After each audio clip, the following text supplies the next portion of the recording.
Hello, everybody. Welcome to Country Crossroads. I'm Casey Gibbs, and we are in studio this week with Steve Anthony. How are you, man? I'm doing great, Casey. Good to have you. Thanks for having me here. And You bet. looking forward to a good day, having a good day, and having a good time. There we go. So we were talking a bit before we went on air about what you've done previously. You're doing a lot of the Texas stuff right now on the Texas chart with some stuff, but before that, you were traveling up and down the road with several bands. Yeah. We had really good success with Southern Comfort, the band Southern Comfort, and pretty much everybody in Texas and kind of southwest region of the United States kind of knew about that band, and we were doing some big shows. We lot of dance hall, honky tonk, big nightclubs, and Y'all were out with some pretty big names too. Alabama, Steve Warner. Yeah. So Ricky Skaggs. I just don't. I can't even remember. Let's see, Holly Dunn. Holly Dunn. I try to think back, of some of those entertainers we played with, and of course we were the opening band, right.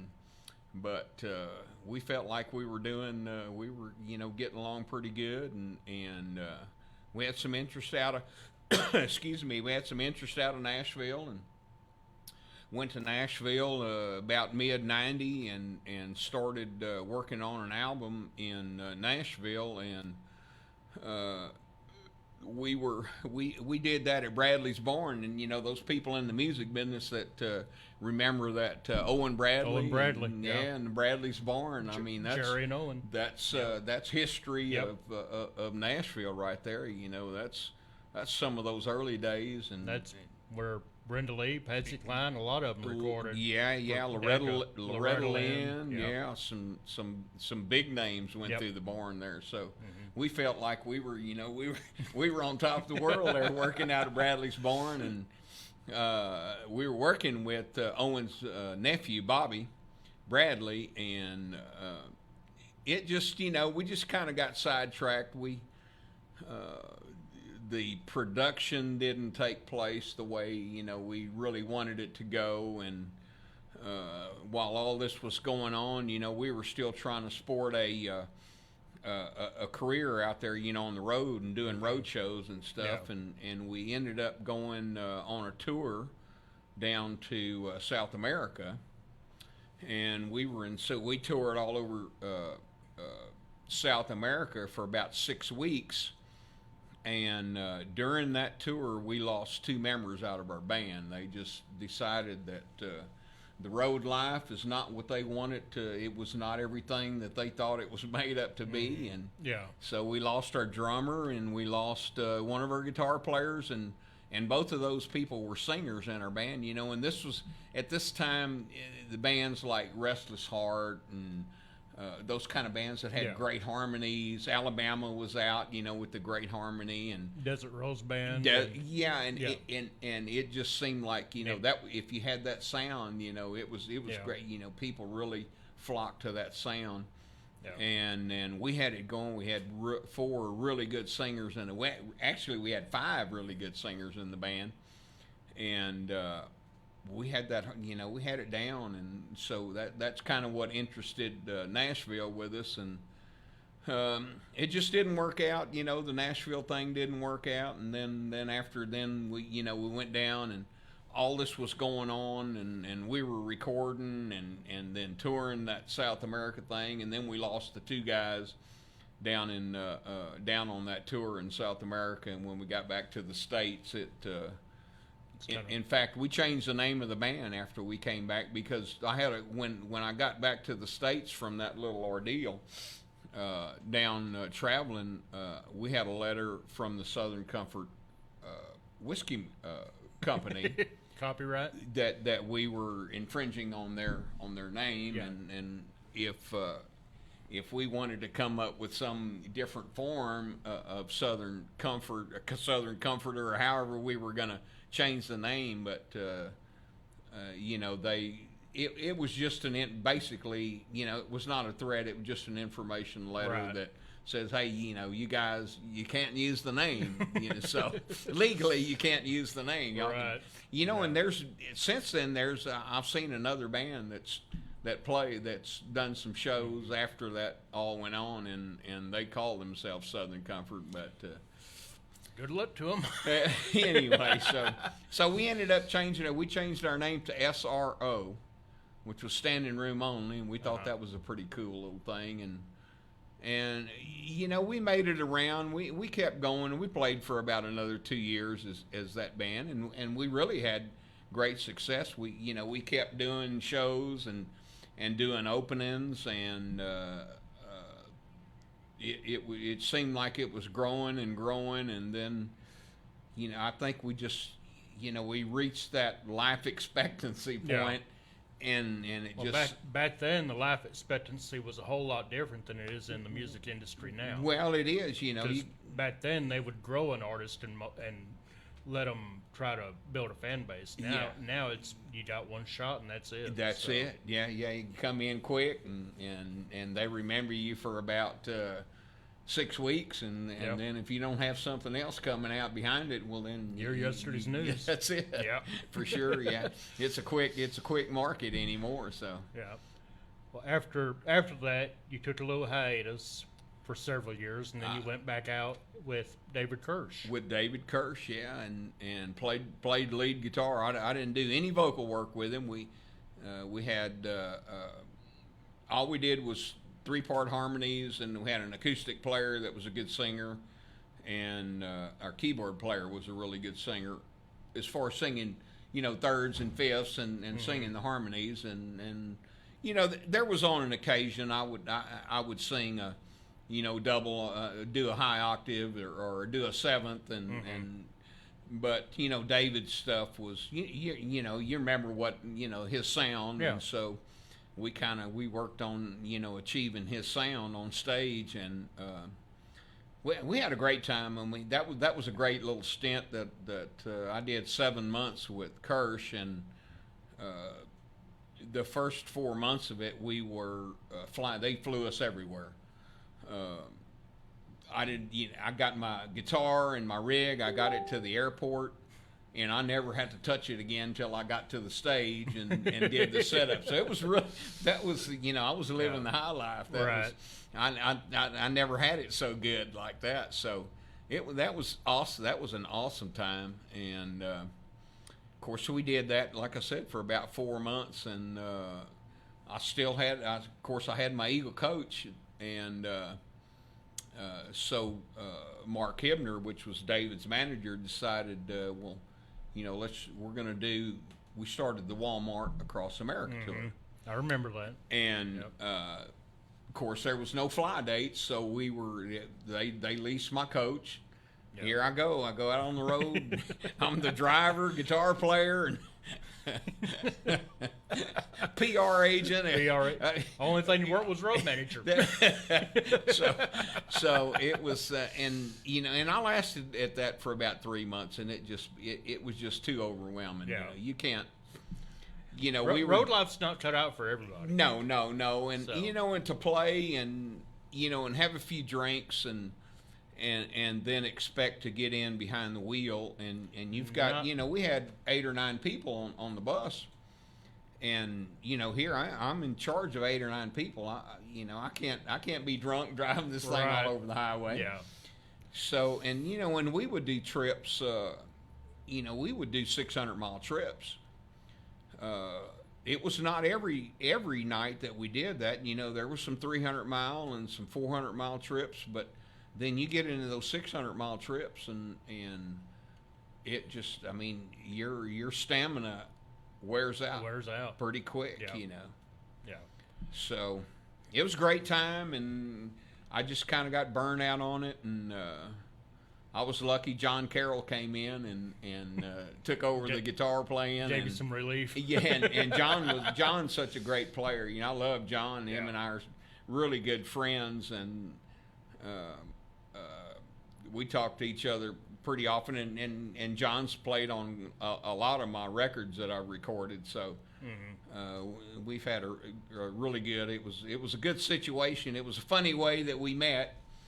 because he replaced me as the guitar player. But then, here we are a few years later, and we hooked back up, and really have become really good friends. So I love John a lot. He's a great.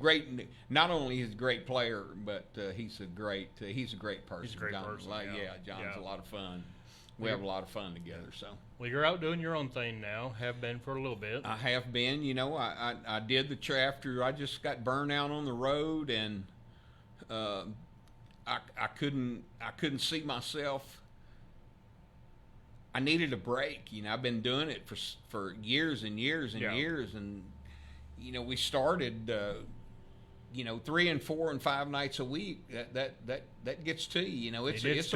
It's a real job. And of course, everybody said, my wife tells me, well, you're just having fun. That's not work. So I said, well, yeah, sure, okay. Okay. All right. Yeah. All right. You get up on, sing for about 3 hours straight and see how much it's not work. But anyway, it's I burn out, and I took about a 5-year hiatus, and it was just a lot of soul searching, and I was getting my business kind of started and off the ground, and it just required a lot of my time to get my business going, because I needed it to be successful. Right. Yeah. When you work for yourself, it's a whole lot of stuff that people don't think about. Yeah. I mean, you can either go broke for yourself, or you can work hard and get lucky and make it. So. I'm working, but I'm going broke. So. So I was fortunate. My business has been really successful, other than the few COVID years that we have to go through. But yeah, we won't talk about that. No, that's a bad subject. That's a bad subject. And I started. My dad. I guess I contributed to my dad, because my dad loved music. He sang in the choir over at church, over at our hometown church in Caldwell, and I kind of started. I said, you know what? I went and talked to our music director, and I said, well, what would you think if we start doing a guitar mass? Do it once a month or so, and so I've become a really popular figure there at the local Catholic Church in Caldwell. So it's nothing wrong with that. and like I said, being on the right side of the Lord has its advantages. Yeah, it does. Amen to that. And you've done a lot of Christian contemporary, not contemporary, but Southern gospel, positive country Christian, and had several number ones on those. Had 5 in a row, 5 consecutive ones in a row for That's great. Releases to Christian country, and one of them is still showing up on charts. It's been going 2.5 years now, and still showing up on various Christian country charts. Wow. So I feel like, I always, as a songwriter, you always hope to write a song that is going to be here forever, that somebody listens to forever. And so that song, Mama's Endless Love, it's just been a great success. And it was a really, I wrote it about my mother and father, and it's a tribute to I get chills every time I see it show up on another on another Christian country chart. So that's pretty awesome to have that. Do we have that loaded, Chance? Okay, let's go ahead and play it real quick. Mama's Endless Love. There you go. Country Crossroads. Cool.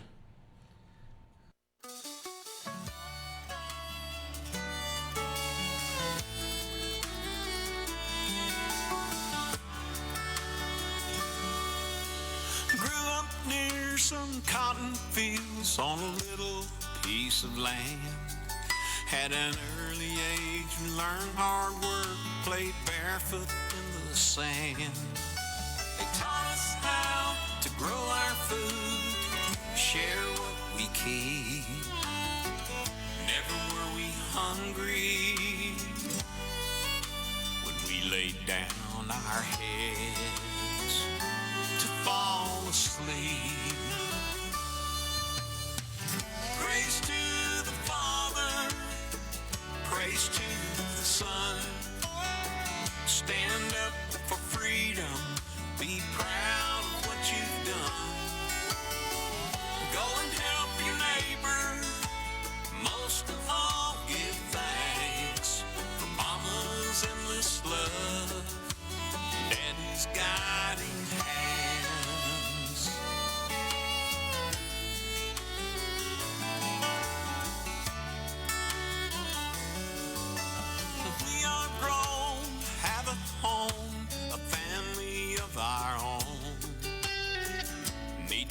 teach our children all the good we have been shown.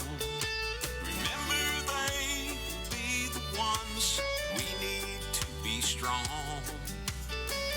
Make the world a better place for them and for those who'll carry on. Praise to the Father, praise to the Son. Stand up for freedom, be proud of what you've done.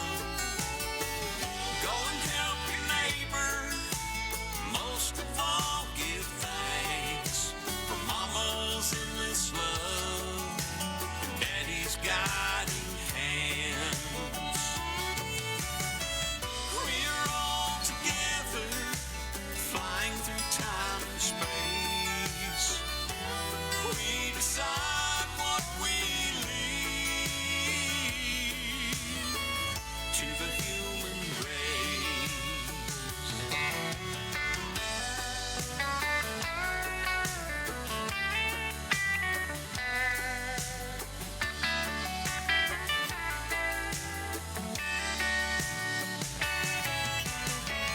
Praise to the Father, praise to the Son. Stand up for freedom, be proud of what you've done.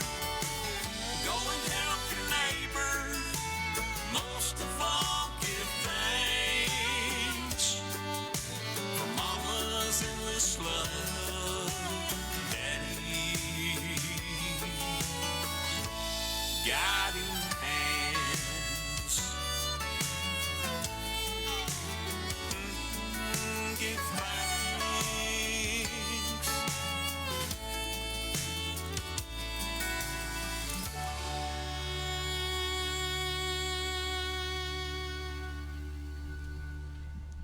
Mama's Endless Love, Steve Anthony on Country Crossroads, and that was the last number one that you had on the Positive Country charts, we were saying. I'm thinking there was one after that one. Was there? There was one after the one from that Heartaches and Honky Tonk album. And that's that I wrote for my son's wedding. Okay. That was the one after Mama's Endless Love okay. that went to number one. Gotcha. Yeah, that was. And that'll be on the new album coming out. That's on the later this year. Later this year on that Heartaches and Honky Tonks album. Yeah. Okay. And of course, way back. Well, I don't want to give that away, but yeah, we got a premiere coming up at the end of the show with new music, so a little bit of a teaser there. But before that, you're just coming off of recent release with One Horse Town. One Horse Town did very well. You know, the video, we teamed up with Country Rebel and we've had some great comments on that One Horse Town video, and we just had such fun shooting it and getting it done. Kind of, you know, a lot of the scenery in it.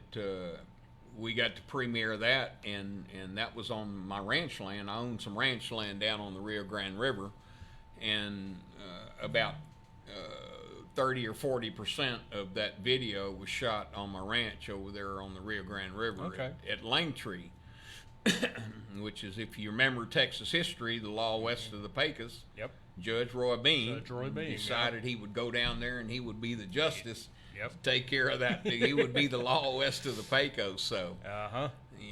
I've got a great spot out there. Really isolated. You know, it's in the middle of nowhere, and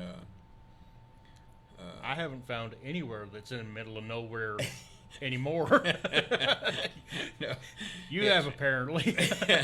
Well, you know, the population of the closest town, which is 4 miles away, the population's 12 on a good day. Yeah. So I'd say I'm pretty remote out there. Yeah. So, you know, there's just thousands and thousands of acres that surround me, and over on the Mexico side, right across the river from me, is 1 million acres of really nothing.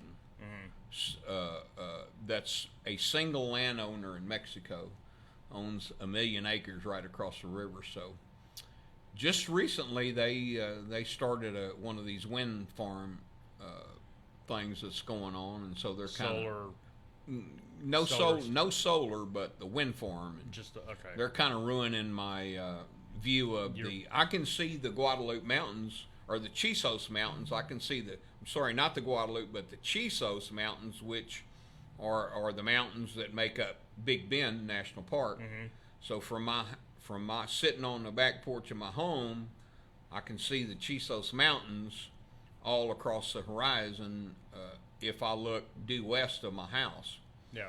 And what they've done is they've poked up all these giant windmills in front of my mountain view, so I'm not happy with the wind farm. So, but progress is progress. Yeah. You can't stop progress. You can't outrun it. No. So it's just something that we live with, and yeah.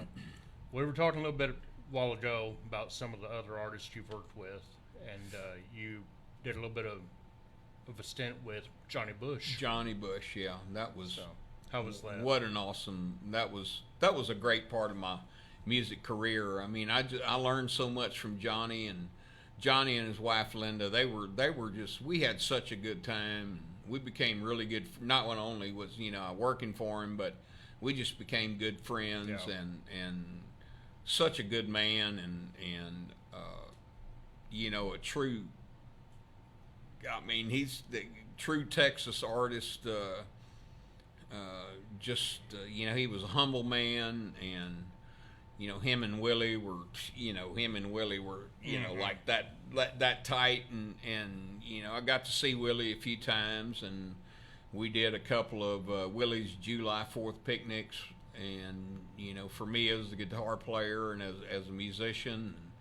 It was just, that was a great time in life for me. Yeah. Got to be with Johnny always had, Johnny's band, you never know which weekend, who was going to show up and who was going to play, because, all these guys were working musicians, that worked a lot of different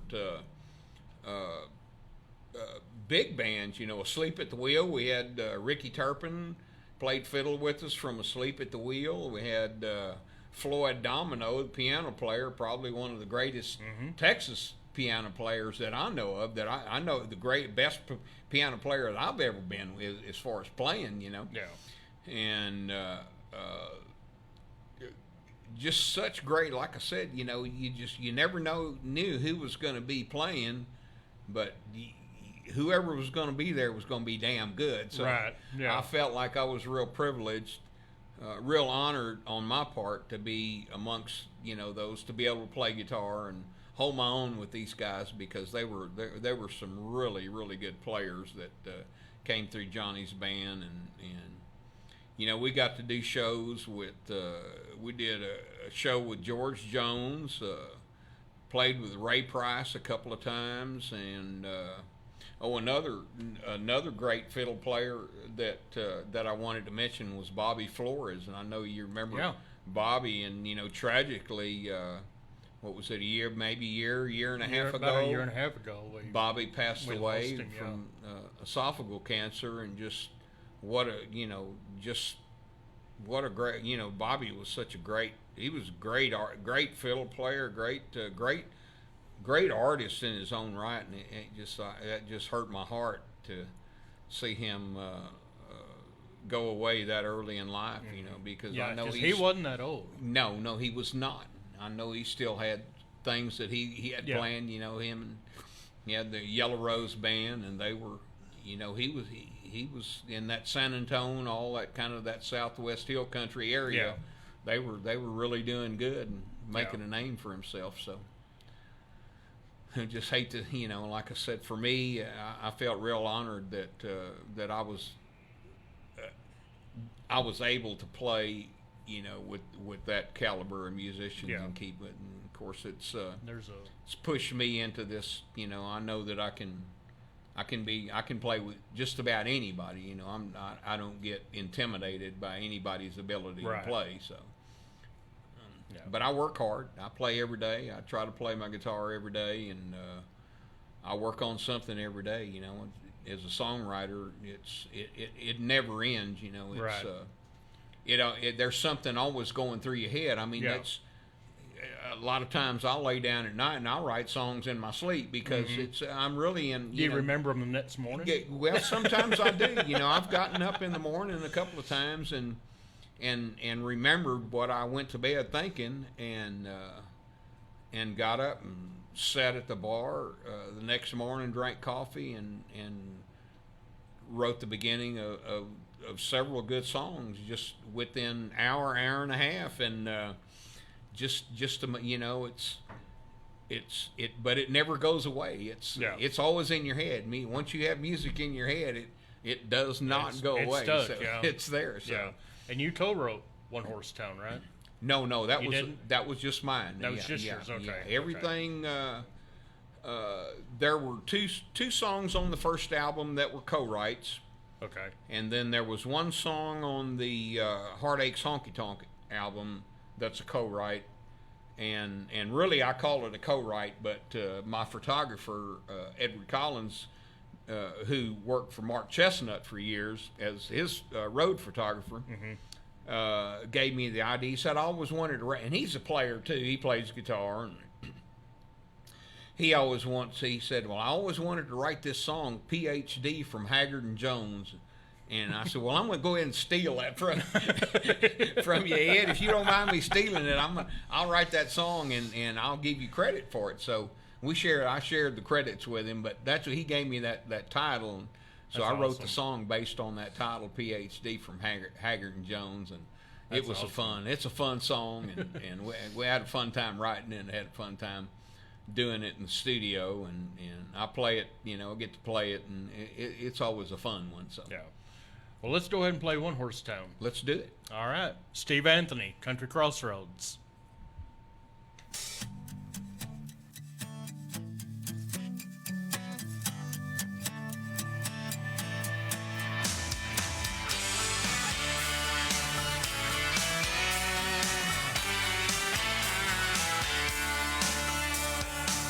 Come take a ride in my 53. We'll cruise around the square. The place to be on Saturday night. All of the friends are there. We'd run for hours, busting laps, watching what's all go down. Living life the way it's supposed to be. One horse town. Don't ever let them come take it away from us.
Morristown, Steve Anthony on Country Crossroads. Steve's in studio with us this week, and you got a new album coming out toward the end of the year.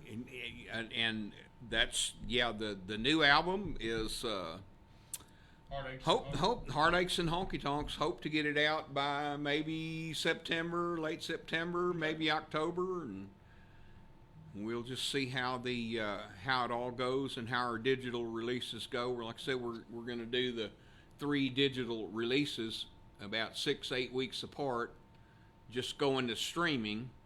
And then we got the new single that's coming out that's going to be the first country release off of that album. I did have a song on there that went #1, and that was that gospel song, When We Become One. That's part of that Heartaches and Honky Tonks album. So it's already seen a little bit of success, but we want to hold the album release till we get we want to get about 5 or 6 singles released from it, and then release the album. Whereas in the early days when I first started doing albums, I was so excited, I kind of jumped the gun, and I think it maybe kind of hurt my streaming a little bit.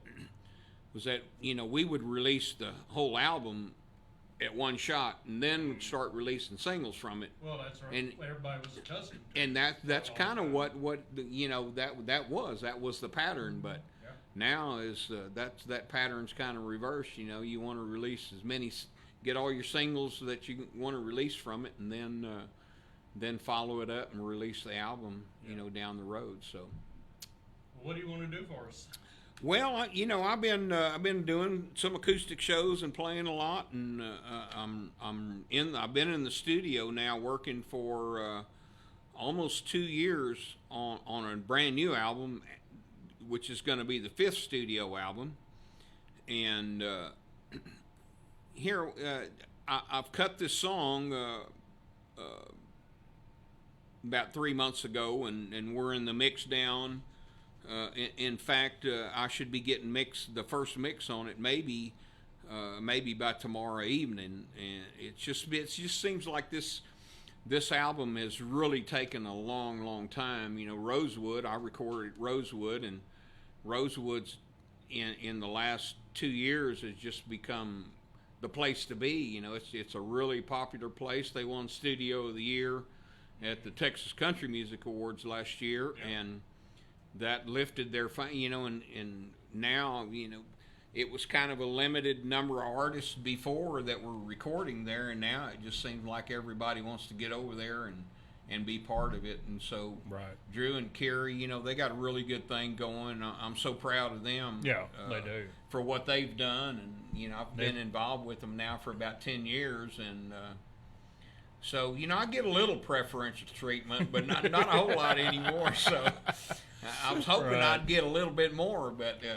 they're and just realizing that their success is to keep growing, and I'm really proud of what they've done, and proud of what look forward to what their future can really be. So, but this was a song, and I guess with this album I've tried to go back and stay a little bit more country and kind of get with some of the stuff that Texas artists are writing, try to kind of develop that style of writing, which has not really been my style in the past, but it's if you're releasing songs to radio, you can either fit in or you can fit out. So and so I've tried to let that kind of influence my writing, and this song is after I wrote it, I wasn't really crazy about it after I wrote it,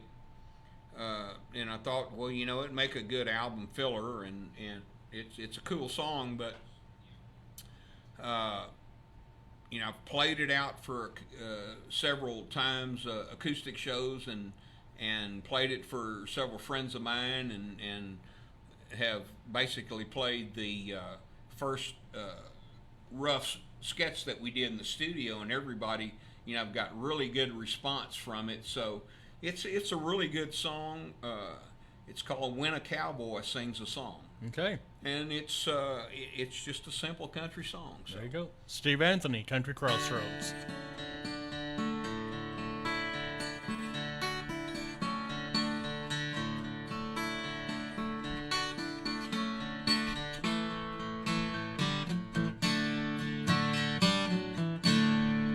He grew up in a small town, a place you all should know.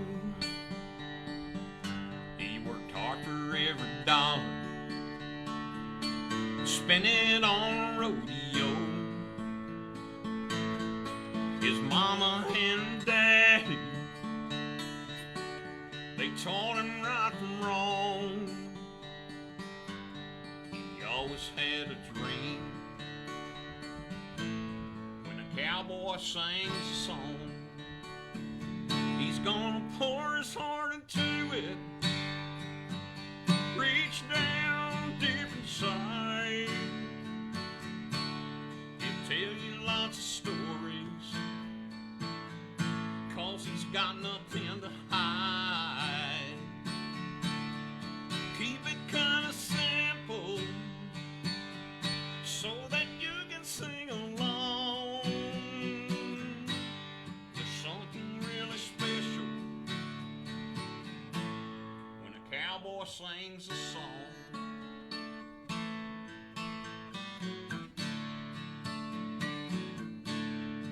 Now he picked out a guitar and he learned every note that they were playing on his radio. He kept getting better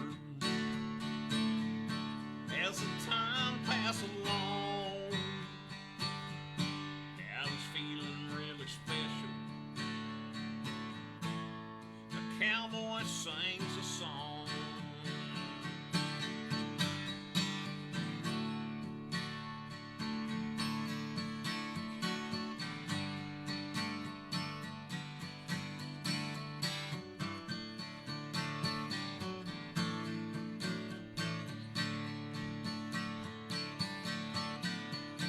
Sing along to this song. There's something really special when a cowboy sings a song. Yeah, he's gonna pour his heart into it, reach down deep inside, and tell you lots of stories, 'cause he's got nothing to hide. He'll keep it kinda simple, so that you can sing along. There's something really special when a cowboy sings a song. Yeah, there's something mighty special when a cowboy sings a song.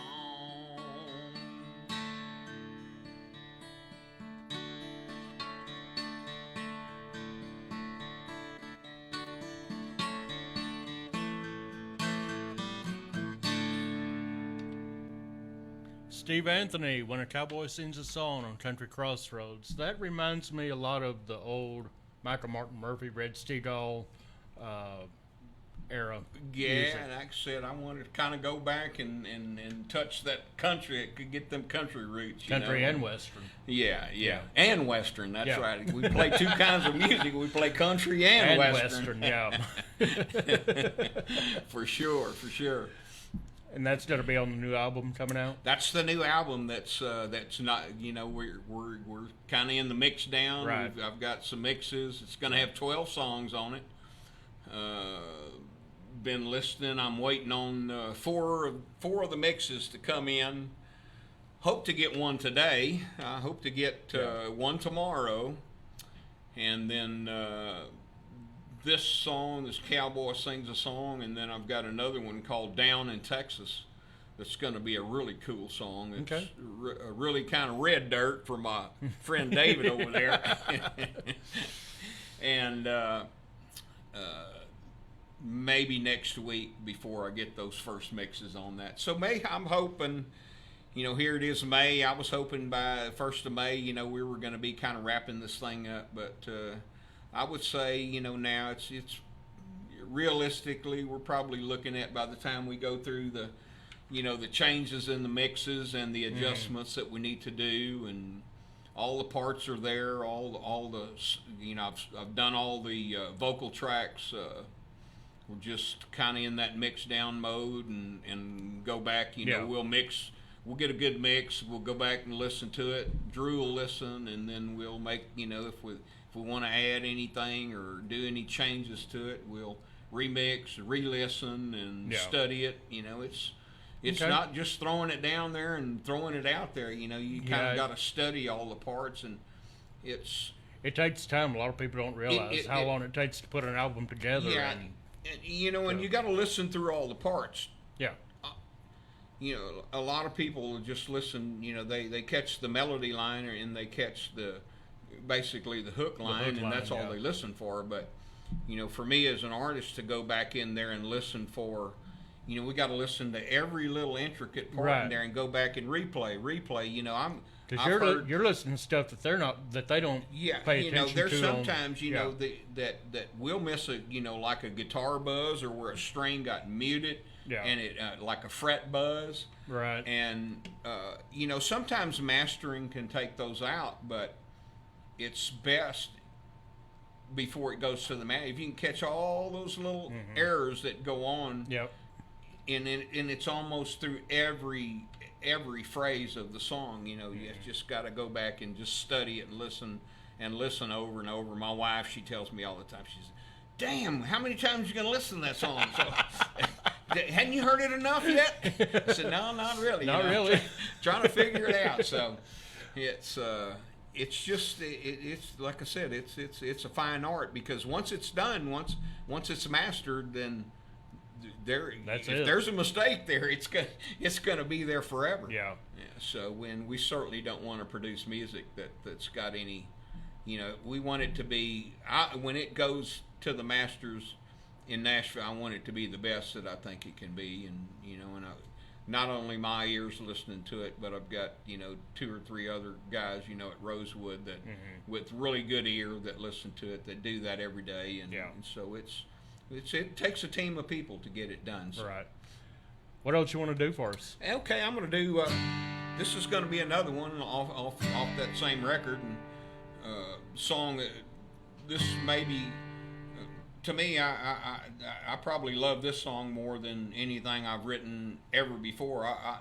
There's songs I like a lot, that I've done in previous albums, and there's ones that I thought that could have done better and could have been changed a little bit and done a little better, but I was always happy along the way. But then there's those songs as a writer that you write that you're really proud of, like the one "Mama's Endless Love" that has just been here forever, and hopefully it just keeps going and keeps going. So this is I think this is maybe one of those songs that just goes in and just kind of stays around. We've got it completed. All the mix is done. We're just waiting on the rest of the tunes to come in. Okay. But this one is done, and this one is called "Moving On." All right.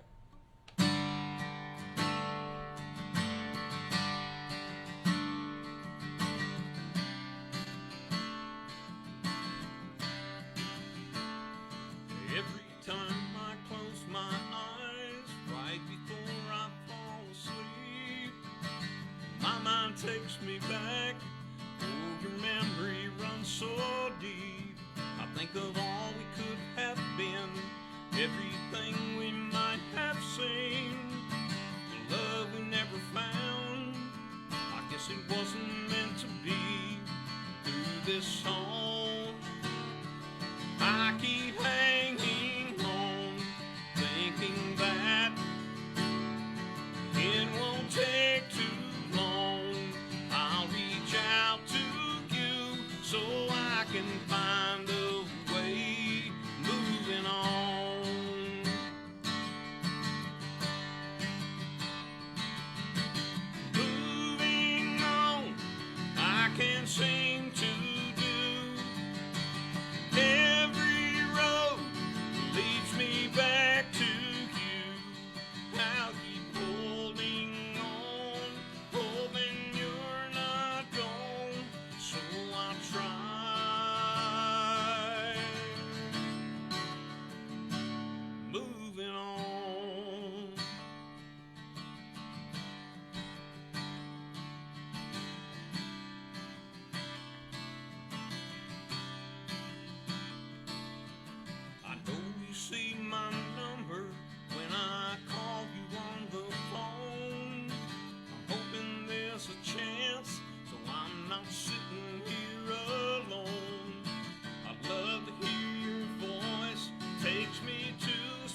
Moving on, Moving Steve Anthony on Country Crossroads. Both of those on the new album, Heartaches and Honky Tonks, coming out toward the end of the year, as is what we're about to do, and that is premiere of the new single. The new single, man. Way Back When. This was one of those rights that kind of like that song, you know. It was just when I wrote it, I said, this is a really good song. So, you know, as a songwriter and as an artist, you hope to write the good ones, you know. Yeah. Not everyone is a great one. Not everyone's a good one, but you hope to write them all, you know, where they're great and where they're good. And this was one that I thought, you know, I've got to play a lot of these dance halls and clubs and private dances, and you know, you get you see these couples that have been together for years and years, you know, and you can see it in their face, you know, that love is still there. Mm-hmm. And this was one of those songs that I kind of took that idea and talked about, you know, you think about as you go through life and you start to look back on when you were young and when you were first in love with that special person that you knew was the right one, and then after, you know, you spend all those years together and then go back and get to reflect and look back on those years, and still that, mm-hmm. I mean, that feeling is still there, and this song was written about that way back when. Okay. Well, let's do it. Let's do it. Premiere, Way Back When, Steve Anthony on Country Crossroads.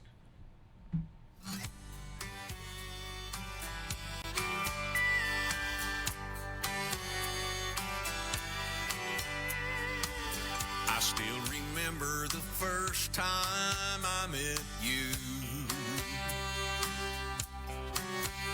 You were everything a man could want to hold on to. Now looking back, I see what I did then. I made the right choice way back when.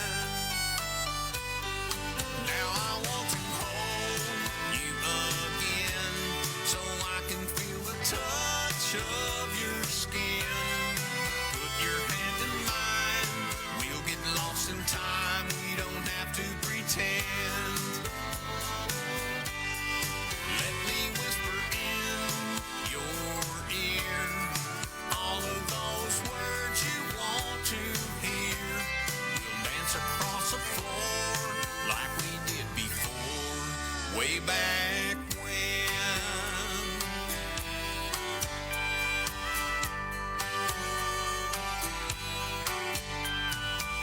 Have been full of surprises and good times.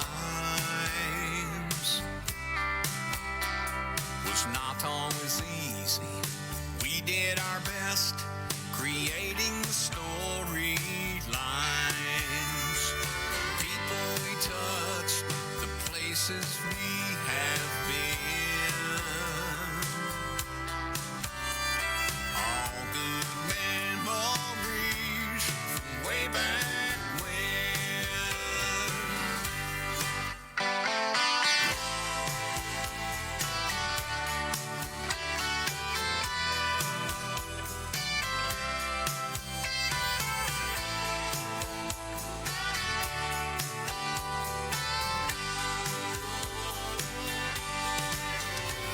The fire still burns so brightly after all these years. Makes me realize that I want to hold you again, so I can feel the touch of your skin. Put your hand in mine, we'll get lost in time. We don't have to pretend. Let me whisper in your ear all of those words you want to hear. We'll dance across the floor like we did before, way back when.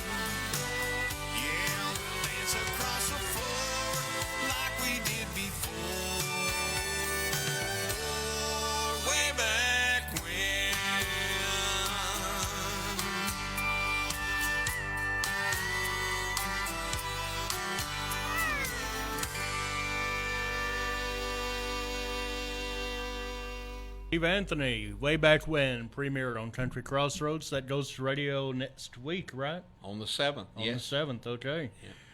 Well, man, Excited. I appreciate you doing this. Thanks, Casey, a lot. I thank you for having me. And You bet.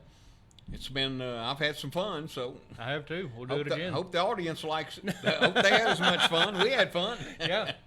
Nothing more, nothing less. That's it. Tell everybody where they can find you on social media Okay, and website and all that good stuff. Steve Anthony, just my name. Steve Anthony Music. We have 2 different Facebook, Instagram pages.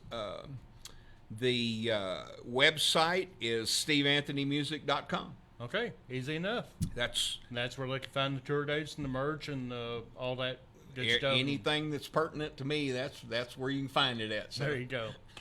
Good deal. You can find us at Country Crossroads Podcast on Facebook, Instagram, and YouTube. And until next week, take care, love one another. We'll see you.